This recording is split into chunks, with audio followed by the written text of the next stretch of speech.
Life gets hard. A lot of things get thrown at us that we could never have expected. We never could have thought possible, or life just has natural disasters sometimes. Illnesses happen, things come up.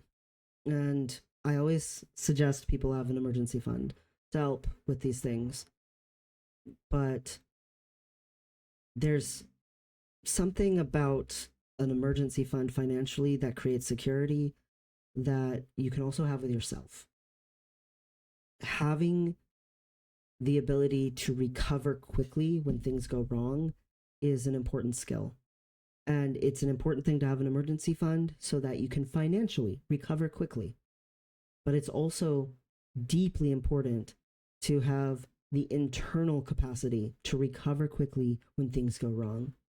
It is all human, totally natural that if something goes wrong, if something's not the way you want it to be, it's upsetting, it's distressing. It can create fear, it can create shame, it can create all kinds of turmoil and feelings, sadness, anger, whatever it is, frustration. That's natural. That's normal to have that reaction. But how do you recover from that? How do you not stay stuck feeling that way, having just your reactionary moment? Because that reaction, if you stay stuck in it, will keep you stuck in that situation longer. The ability to recuperate, to be resilient, to recover, that's the really key important thing.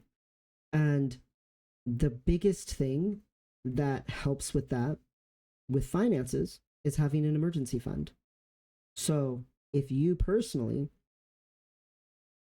are trying to help yourself personally to recover from something that's a big emotional hit or a big life hit, it's important to also have your own emergency system.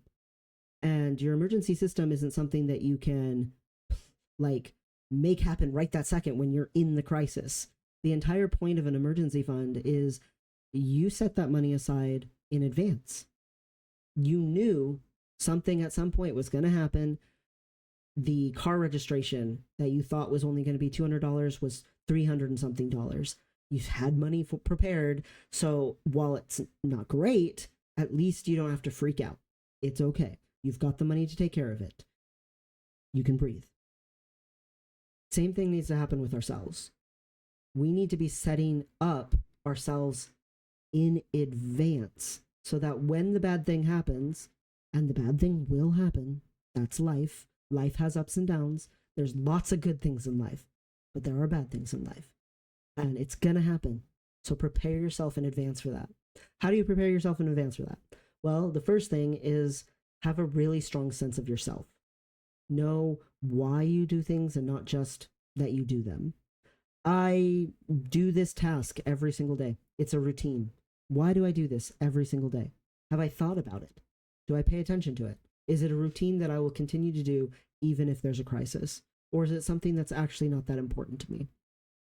When I look at crises that have happened in the past and I reacted to them poorly, what was wrong? And I look at things in the past that I've reacted to well and I survived it and I was proud of myself. What went right? I need to have a really strong sense of why I do things and how I do things and who I am when I do those things. There's a big difference to talking to a role that is being performed, saying, "Oh, I'm the student, I'm the employee, I'm the family member, whatever it is." That's a role. That's not you. You, the person, who I fundamentally am as a person. I'm a and if I have a skill, it is survival. I can get through some crazy, horrible things that are like almost unimaginable to other people, and just get through them. And if I have a talent, it is devotion. When I care about a cause, when I care about a person, when I care about what I'm doing, I just go, go, go, go, go. I will keep every promise. I will fully commit myself faithfully. That is me. I have values that I hold very dear. And even if I'm in a crisis, those values will supersede what's going on.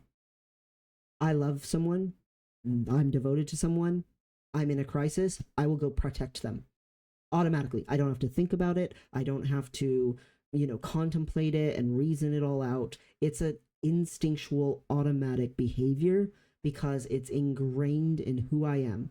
And because I understand that I am that way, I can be comfortable with that reaction. I can be comfortable with, oh yeah, I'm going to do that. That's for sure. That's something I'm going to do. And I can prepare myself in advance. If I'm going to be jumping in front of someone to protect them, if this horrible thing happened, I can think about that. I can know that that's going to be my behavior. That's what I'm going to do. And here's how I'm going to handle it. You prepare an emergency fund in advance.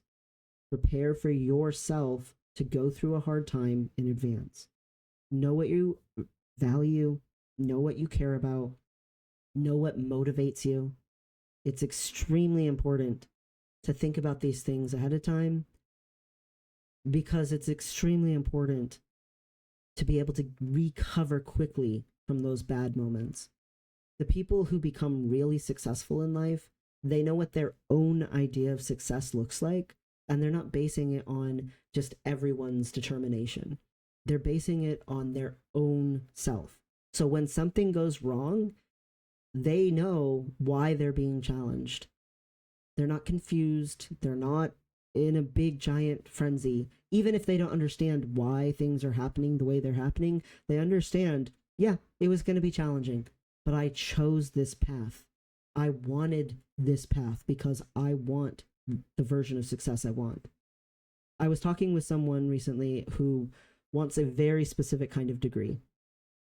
It's not the same degree as everyone else is getting in computer science. He wants to specifically go into neuroscience, and he wants to help create like actual brain maps. He was like, my advisors at school keep giving me this advice. People in the industry keep giving me this advice. And I said, why are you listening to all of that? And he's like, well, because, it's really disheartening and I'm feeling really distressed. And I said, yeah, but none of that applies to you. Those are other people things. Those are not you things. You want to do something extremely niche. And the more niche a thing is, the more specialized you need to be to do it, the more specialized advice you need, and the more very direct your path is compared to what other people's are. There's a lot of people who got into computer science because they wanted to chillax doing something really straightforward and mindless for hours and have a good paycheck. They didn't want to have to put too much effort in. There's tons of people who got into computer science because they also are creative and interested. I'm not saying everyone, but I've met plenty of people who got into computer science because they just wanted to have like some simple 9-to-5 job that took almost no brain power for them. Someone would tell them to do something, they'd go code it out, they'd go home, they'd get a decent paycheck. That was the reason for them. They wanted a really chill, straightforward, simple thing. That's not what this guy wants. This guy wants to map brains with codes and strings of like data. He wants to be involved in cutting edge technology on like how we can understand and formulate health ways to protect the mind. He wants to do things that are not at all a basic 9-to-5. So why is he listening to advice that's for people who want that? He was like, wow, that's a really good point. He was like, you're right. I want to do things that are completely different. There's only a couple of schools that even offer the degree I want. And I said, okay, so what's one of the schools? And he's like, well, my pick would be Stanford. And I was like, okay. And he's like, but I'm too poor. And I was like, a lot of those colleges are starting to waive the tuition for people who earn under a certain amount a year. You just need to be good and specialized at what you're trying to do. And as long as you are specifically doing what you're supposed to be doing, opportunities and options will open themselves if you just look.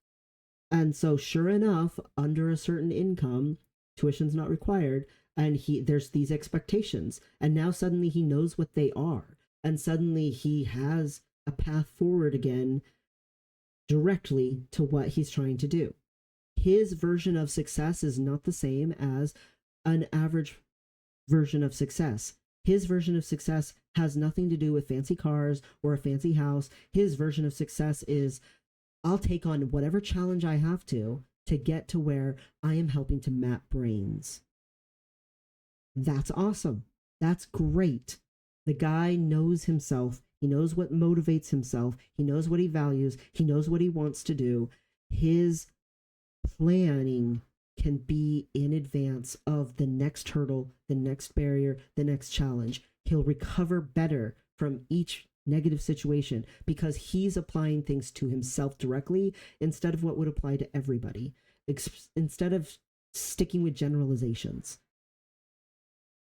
Knowing yourself and knowing what's going on with you, the good and the bad. Don't lie to yourself and say, oh, well, if my spouse gets sick, I'm going to totally be there for them. If you're not, don't lie to yourself. Don't lie to them too, but don't lie to yourself. If you know you're not going to be able to handle it well, you need to prepare for that because that could actually happen. Stop pretending like the challenging thing or the bad thing's not going to happen. And don't try to just stay comfortable. It's going to be challenging, but the challenge is good. It's part of the fulfillment of getting there. Expect the challenge, prepare for the challenge, create an emergency fund, and create an emergency understanding within yourself so you can recover and recuperate from negative stuff more quickly. I have had some tremendously negative things happen to me, just even within the last year. And I have to recover because I am trying to change overarching financial systems. I don't have time to waste with staying despondent or depressed or curled up in a ball on a bed. I have things to be doing. I have a goal. I have a path. I have values that I need to go express. And so I can't stay there curled up on that bed. I can't stay there curled up in a ball. I have reasons to get up. I have people to help. I have motivations that need to be satisfied because they're ingrained in me. And they're part of the path that I am walking down. And if I'm going to keep walking down that path, that means I got to be up and doing that. Does that mean I can never stop for a second and feel sad or upset? Of course I do. Of course I do. I'm not going to stay there. Staying stuck in that is not helping me.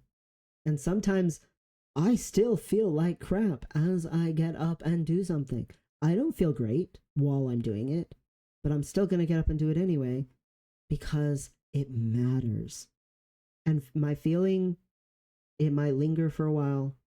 It might be very temporary. I don't know. But what I do know is this is the path that I am walking down. What I do know is this is what I want to accomplish. What I do know is this is what I value. I have an emergency fund financially and have an emergency system in my own self. The people who have the most success in life are the people who know what that success looks like to them and can recover from challenges, can embrace even some of the challenges. There are some people who challenge me very much, but it's good for me. It's so good for me and makes me grow. So lean into this discomfort. Don't just stay comfortable. Know what success looks like for you and pursue it. And set yourself up to reach that success by planning ahead for when things are hard.